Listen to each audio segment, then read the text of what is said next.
PM Shri स्कूलों में विद्यार्थी व्यावसायिक शिक्षा के अलग अलग पहलू को अनुभव करेंगे, जिसमें 9वीं से 12वीं तक व्यावसायिक कौशल, रोजगार कौशल, अतिथि लेक्चर, फील्ड विजिट। 11वीं और 12वीं में इंटर्नशिप, करियर काउंसलिंग। 12वीं के बाद करियर की दिशा में मदद मिलती है। पीएम श्री स्कूलों में व्यावसायिक शिक्षा की खासियतें। स्कूल व्यावसायिक शिक्षा प्रोग्राम का मकसद विद्यार्थियों में रोजगार और बिजनेस कौशल विकसित करता है। इसीलिए कक्षा 6 से ही सामान्य शिक्षा के साथ व्यावसायिक शिक्षा शुरू की जाएगी और कक्षा 10 तक व्यावसायिक शिक्षा अनिवार्य की जाएगी। इस शिक्षा के मुख्य तत्व: सुसज्जित कौशल लैब, कुशल शिक्षक या ट्रेनर, विद्यार्थियों के लिए इंटर्नशिप, फील्ड विजिट और अतिथि lecture, skills on wheels, tool kits, कौशल प्रदर्शनियाँ, विद्यार्थी परीक्षा, डैशबोर्ड या MIS। आइए विद्यार्थियों के अनुभव सुनते हैं।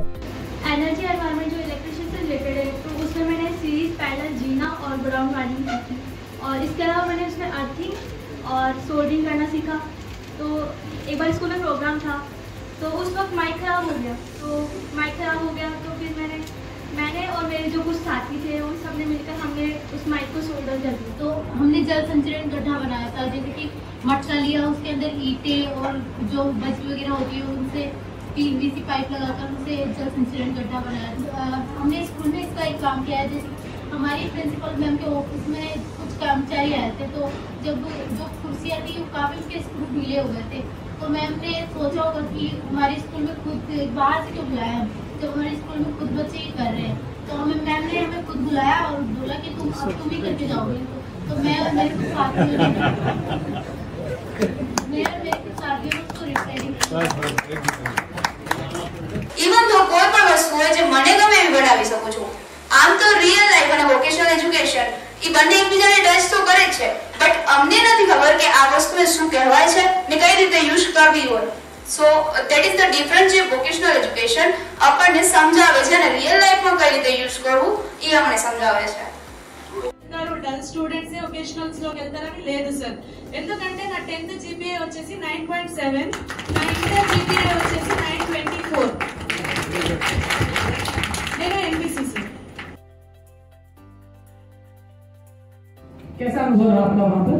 सर अनुभव मेरा बहुत अच्छा था, क्योंकि वो लोग कुछ सामान भी भेजते थे इलेक्ट्रिकल से रिलेटेड, तो उससे मेरे को मतलब एक तो जैसे मेरी तो खुद की शॉप है और मेरे यहाँ कस्टमर आ रहे हैं, तो मैं कस्टमर को कैसे कन्विंस करूँ, उनसे कैसे बातचीत करूँ, ये मैंने सीखा वहाँ पे। और मैंने हल्का फुल्का वहाँ पे काम भी रहकर सीखा। मतलब जैसे आपने दिवाली में देखा होगा घड़ियाँ लगी रहती है, झिलमिल झिलमिल करती है, कुछ सिंपल लगी रहती है, मैंने वो भी सीखा। और वहाँ पे कुछ सामान आते थे ठीक होने के लिए, जैसे उस टाइम सर्दी का टाइम था, तो वो आगे हीटर आ गई, तो मैंने हीटर के रॉड बदलना वगैरह भी सीखा। और मैंने और भी काम सीखा, जैसे प्रेस ठीक करना हो गया, पंखा ठीक करना हो गया, पंखा लगाना हो गया, कैपेसिटर वगैरह चेंज करना सीखा। मतलब मैंने वहाँ से बहुत कुछ चीज़ें सीखी, जो जिससे सबसे बड़ा फायदा तो मेरा ये है कि मेरे घर पे अगर कुछ विद्युत उपकरण खराब होता है तो मैं उसको खुद ठीक कर सकता हूँ, ना कि मैं इलेक्ट्रिशियन को बुला के अपने पैसे ले सकता हूँ। Very nice.